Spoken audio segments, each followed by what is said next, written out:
Raising women's voices, one story at a time. Welcome to the She Said Project podcast.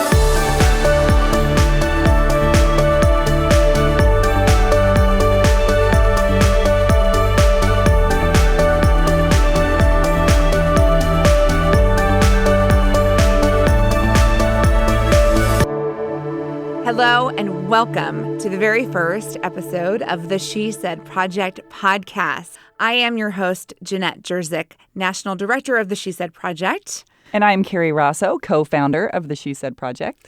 Kerry, this is very exciting because you've created a world, a movement, an opportunity, a safe space for women to have a voice and to share their stories. Well, I haven't created anything new. Women have been telling their stories and exchanging stories and lifting each other up since the dawn of time.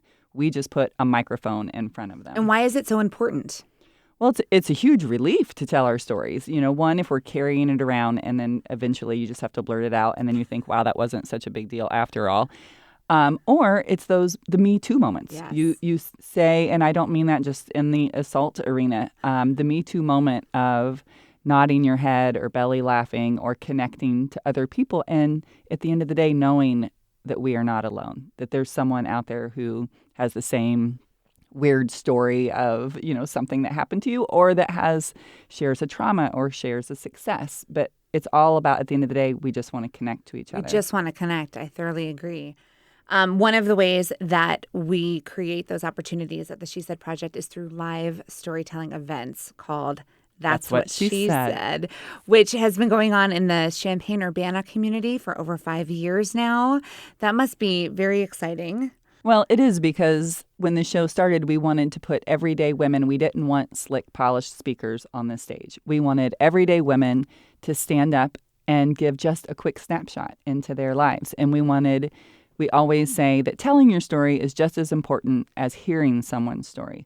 So we wanted the experience for the people sitting in the audience to connect to. That's my teacher. That's my coworker. That's the lady that checks me out not checks me out, you know, but like, hey, hubba hubba, but, you know, checks me out at the grocery store. Maybe she checks me out. I don't know, whatever. But, you know, all of those things that are the women in your community that are the backdrop of your everyday life. And then all of a sudden going, wow, I didn't know that about them. And again, you connect. Because everyone has a story. Yep. And that is the premise at That's What She Said, to find those stories, those belly laughs, those ugly cries, and everything in between, and to give everyday women a microphone where they can share those moments, those embarrassing moments, and those dramatic moments. Yeah, it's a simple mission, but as we often say, the results are extraordinary. Right. We have witnessed the Champaign community coming together, the women coming together to support their friends and their coworkers and their mothers and their sisters and their daughters on stage, cheering, laughing, crying. That human connection, it has been cultivated and it is palpable. It is in the room. Well, and the greatest thing after every single show, I can't wait to get home because I know there's going to be at least one email when I get home. Or a week later, a month later, there's going to be a letter in my mailbox. And it'll say, you know, like, founder of the She Said show, Champaign, Illinois. And somehow it will find its way to me. And it will be some woman saying either the whole Me Too thing or saying, I know a gal, you know, and then they want to shine a light on someone. And I find that so lovely that women are so eager to shine a light on women they know. Often when we ask them about themselves, the first thing they'll say is, oh, I don't have a story, but you should meet my friend Heidi. And it's just like, no, wait, we'll get to your friend Heidi. But when people say that, it just fuels my fire to hear their story. And I've had the pleasure of working with the women who have appeared on stage. That's What She Said since 2015. Thank you for the honor. I've gotten to direct the show, and now I am producing the very first show outside of Champaign-Urbana, which is in Bloomington, Normal, Illinois. And I am so excited to watch this mission grow. There are so many women with so many stories. And here at the She Said Project podcast, we're just finding a way to share them with even more women. So friends, sisters, mothers, daughters, thank you so much for joining us. We've been producing this show in Champaign for 5 years, and we know, we've seen the impact, and we have dozens of stories that we have already recorded and witnessed, and now here through the podcast, we want to share some of them with you and talk about the impact that they've had on the women who've bared their souls and the women in the community. Now, Kerry, going back to the very first That's What She Said in 2013, when you and your co-founders, Jill and Casey, marched on that stage and let your freak flag fly. That's right. Right. You shared a story that night. You braved the microphone and told a personal story, and it was called Naked on Healy Street. Naked on Healy Street. And I have to say that I shared that story before I realized that my children would grow up and learn how to use Google. Oh, yes. Everything is on the internet, and it's forever. But that was an important story for you to share that night. And let's go ahead and listen to the live clip, and then we'll talk about why. So here is Kerry Rossow from That's What She Said, Champaign-Urbana 2013 cast, Naked on Healy Street.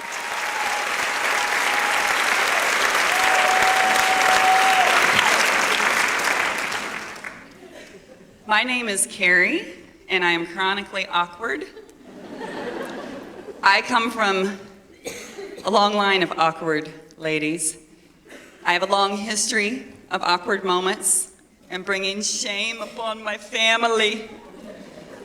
But when I turned 40, I decided to stop battling the awkward, and I was gonna just let my freak flag fly loud and proud. You never know where these moments are gonna happen to you. For me, it happened at our old YMCA. My husband and I had taken our 4 monkeys to play basketball and to enjoy a family swim night, which, let me tell you, family swim night, that is code for public family squabbling. Do not be fooled by Amy Armstrong. So, as we got to the door, my husband said some beautiful words to me. He said, "Why don't I take them home and you stay behind and have some alone time?" Ah. And so, boom, I sprinted to the locker room. But in my sprint, I forgot to get the gym bag from him. Oops. That gym bag had my granny suit and matching skirt that I swore I would never own. But nevertheless, it was in a swagger wagon on its way home. So I stood there having this mental argument with myself. I really wanted that alone time, but I really did not want to join the Naked Locker Room Ladies Club. You know who those ladies are. They stand around in the locker room and they chit-chat, wearing only a smile. And they do their pre-workout stretches. Amy, good to see you. How are the kids?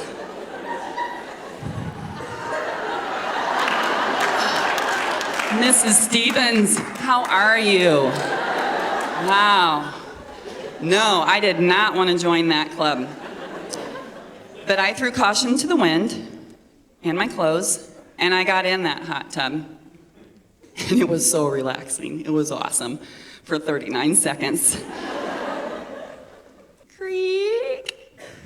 Into the locker room came Mrs. Stepford, perfectly coiffed and in her very appropriate tankini. So being the ninja I am, I quickly positioned myself so that she would be shielded from my full frontal. But my plan backfired because then she was unsuspecting when she climbed into the hot tub. And I saw the horror register on her face.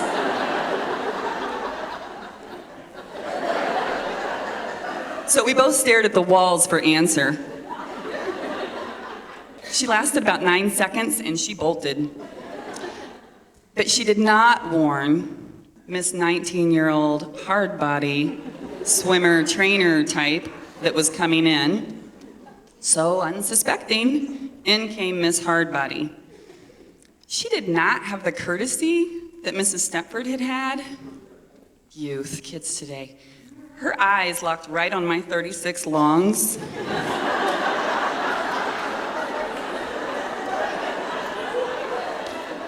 And I didn't know, like, what do? You just sit there and like, yeah, that's right. Or what would I even say if I said anything, you know? I mean, I could go all sort of aggressive and gangsta. You want a piece of this? But I thought that might creep her out. That's wrong. And then I thought I could just go sort of bitter and sad. You know, this is gonna happen to your body one day too. You're looking into a mirror, sweetheart, it's coming.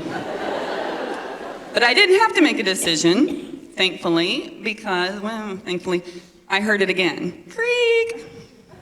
Are you kidding me, YMCA? Really? Are you on the intercom out there? Ladies and gentlemen, we have our very own naked soccer mom in the hot tub tonight. You kidding? So I turned to look, and it is a woman, the very vision of modesty, wearing a burqa. It was awful. I'm thinking, oh my gosh. So I should have just sat there. I know that now. I should have just waited them out. But being the queen of impulsivity and awkward moments, I freaked my freak. And as I was bolting, leaping over Miss Hardbody, and you know what? She threw her hands up in a protective movement. And I still don't know. Was she trying to shield her eyes? Look away! Look away! My eyes! My eyes! Or was she fearing that she was about to get smacked with my loose boob? I don't know. But I didn't wait around. So I had a college flashback and, you know, got my clothes back on and did the walk of shame right out of the door. It was awful. For days, this story, every time I thought of it, I wanted to throw up. There are a lot of these moments in my life, and I decided this is it. I'm not going to let this embarrassing story fester. I'm going to tell my sisters and my girlfriends. I vowed to let my freak flag fly from here on out. So I told my sisters and my girlfriends, and they were so supportive, and they laughed and they laughed and they laughed. Thank you for that. And there's great relief in the telling of our stories to each other. So here's the takeaway. Find your peeps, your posse, your tribe, whatever. Find those women that make you laugh. My friends and I formed a neighborhood mom office, and we call it the Moffice. Many of you have been there. We show up every day with our laptops and our to-do lists.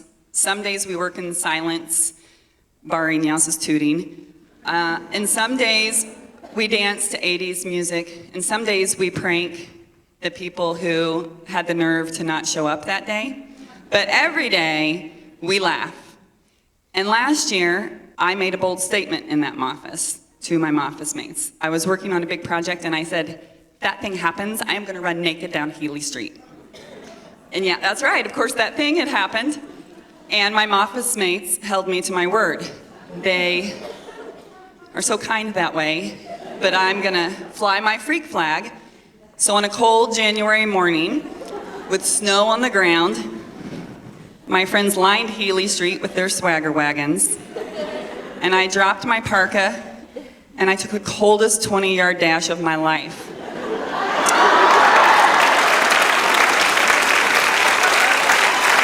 Thank you for that vow. I'm so sorry. It's bad enough if you saw it in person, but to see it that big, and I am so sorry. And as it was happening, I knew that this was a story I would tell my girls someday far, far away from now. But I would tell my girls, find those women that will take your picture while you're naked on Healy Street. But find those women who will hold you to your word. Find those women who will remind you that you wanted to write that book or run that marathon or stand on that stage. Find those women who will fly their freak flag right next to yours. Loud and proud, ladies.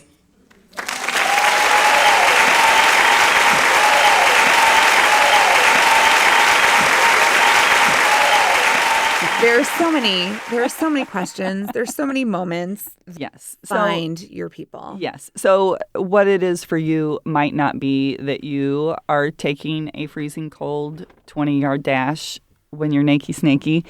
It's whatever it is. For me, it was that Naked on Healy Street day, but it's exactly that. It's all those things, whatever it is, fill in the blank. If you need to write the book or you want to pitch a movie or you want to, whatever it is, get a degree, go back to school. Find the people who will cheer you on. Find Yes. the women who will support you no matter what. Yes, because it all comes back to that, the connections and putting women, being purposeful about the people you put in your life. If you throw out some crazy idea like I did to Jill, if we get that thing, I'm going to do this Naked on Healy Street thing.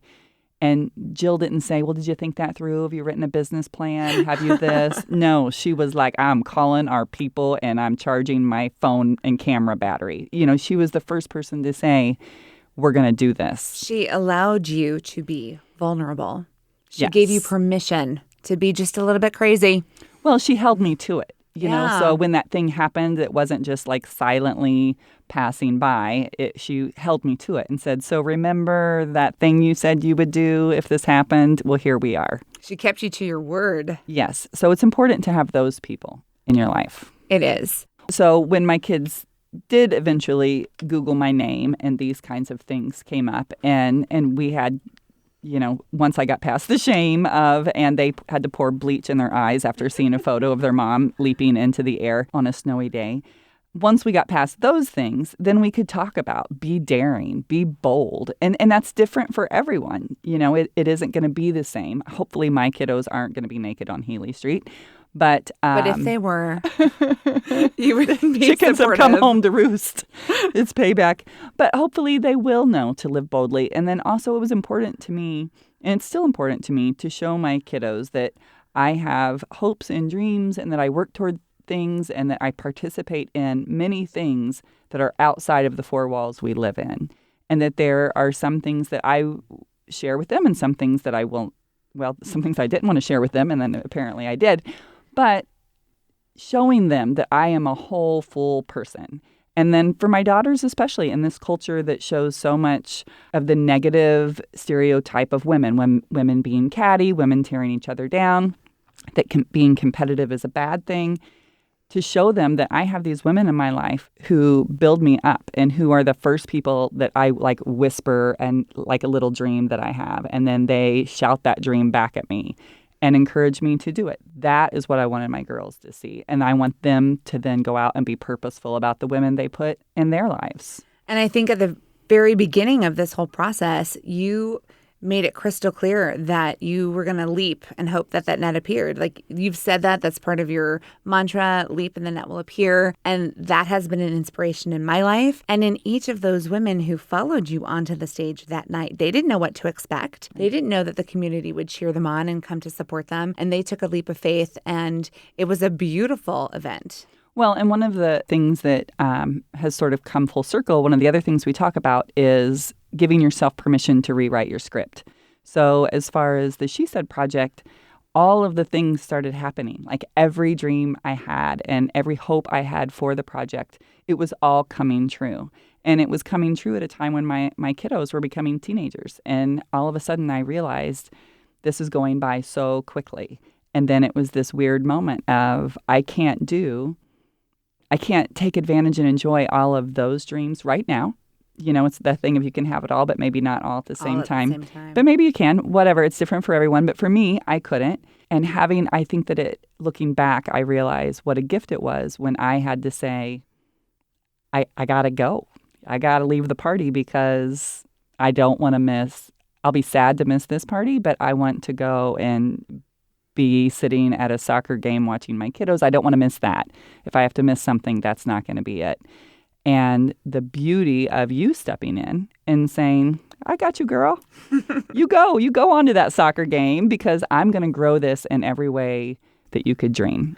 And it's been an honor to catch the baton, if you will, that you were passing, because we didn't want this movement to end. There were so many women who've expressed gratitude and support for the mission and the purpose behind That's What She Said. And so not only has it grown in the Champaign-Urbana community, but now there are live shows. That's what she said, shows going into more communities.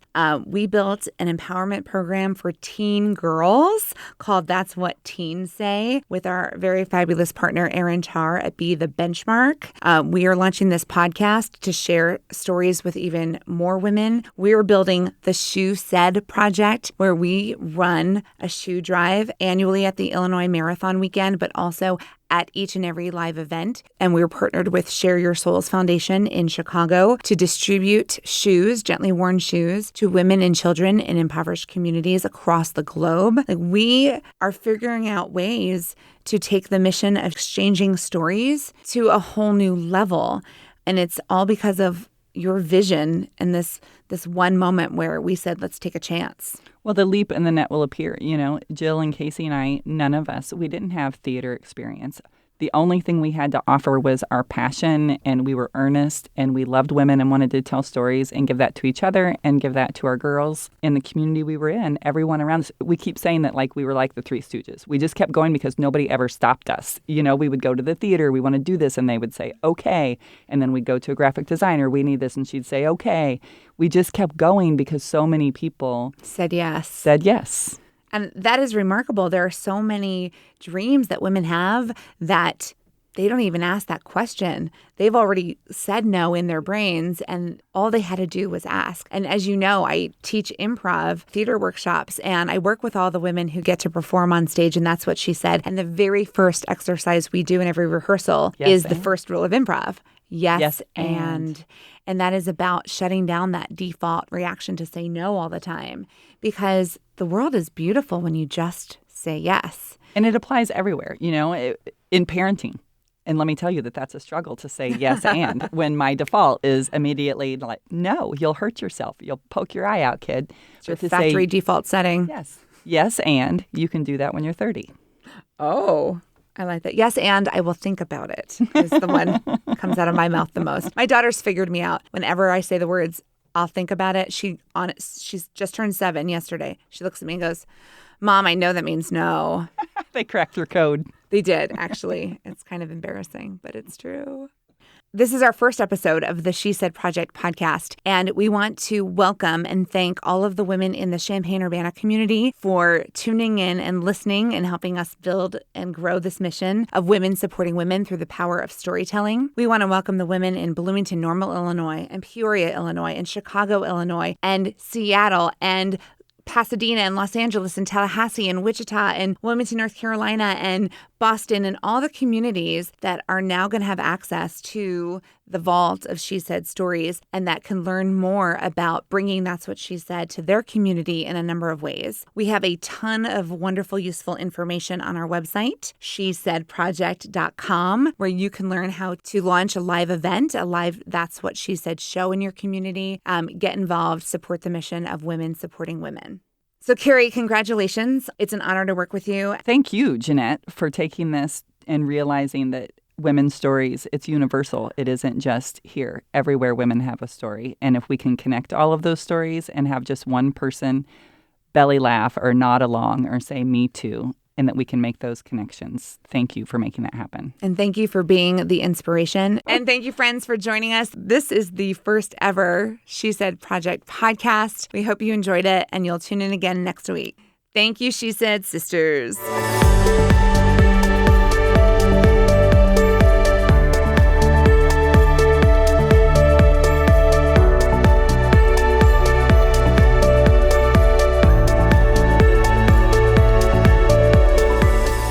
Thank you for listening to the She Said Project podcast in partnership with Illinois Public Media.